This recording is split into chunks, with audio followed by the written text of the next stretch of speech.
السلام عليكم ورحمة الله خوتي. مرحبا بكم في هذا الفيديو لمتابعة أشغال الملاعب وأوراش البنية التحتية المغربية. اليوم في هذا الفيديو غادي نشوفوا صور آخر أشغال الملعب الأمير مولاي عبد الله وملعب طنجة الكبير الجديد. كما تشاهدون بالنسبة لملعب الأمير مولاي عبد الله، هذه المرحلة تأتي قبل بداية العد العكسي لنهاية الأشغال. هي مرحلة وضع الكراسي وتجهيز أرضية الملعب. مرحلة وضع الكراسي كيف ما كنعرفو مرحلة ماشي عاد بدات، لكنها على مشارف الانتهاء.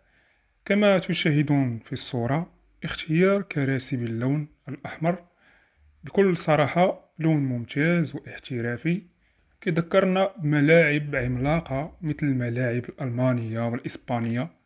أكيد هندسة وتصميم من أيادي مغربية 100%.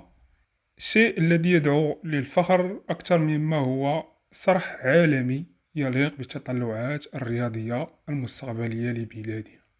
أرضية الملعب كما نشاهد مرحلة البنية التحتية، وهي وضع صرافات المياه. أكيد هناك تقنيات حديثة المعمول بها على هذا المستوى، لكن بكل صراحة هذه المرحلة نتخوف منها كثيرا على جميع الملاعب، حيث عندنا معها ذكريات أليمة والكل يتذكرها. لكن في العهدة الجديدة ثقتنا كبيرة في الكفاءات المغربية الشابة من مهندسين وتقنيين، وحتى الناس التي تشرف على المشروع وعلى رأسهم السيد فوزي القجع، اللي أكيد كنتمناو يقدموا لنا أفضل جودة وأحسن نسخة على أعلى مستوى.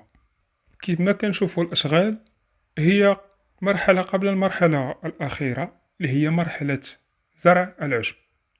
غادي نشوفوا صور تغليف الملعب على مستوى مظهر الخارجي. أكيد هذه المرحلة معقدة وماشي سهلة، تابعنا المراحل ديالها من البداية حتى الآن. بالعين المجردة فهاد الألواح هي ألواح عملاقة لدرجة الطول الواحدة يبلغ طول شاحنة من النوع الكبير. وبلا شك غادي تكونوا شفتوا الصور والفيديوهات لعملية نقل هذه الألواح من مدينة تمارا إلى الملعب الأمير مولاي عبد الله. ولكم أن تتخيلوا حجم هذه الألواح، وأكثر من ذلك يجب تجميعها وتركيبها والحفاظ على جودتها. أكيد هي ألواح للجمالية، لكن عندها مزايا أخرى. فالمرحلة اللي وصل لها الملعب على مستوى التغليف فهي جيدة جدا.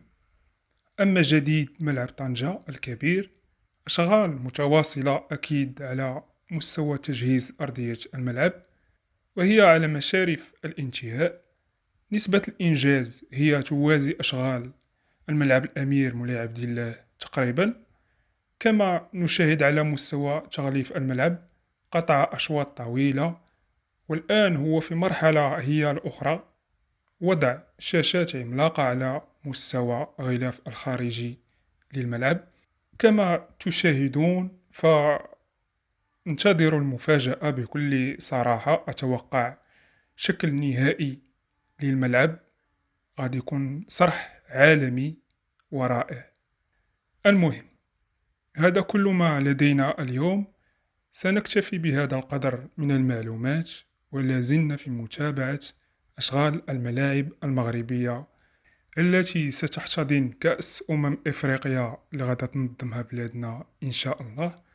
فخليكم في متابعة الصفحة للتعرف على المزيد وآخر التحديثات.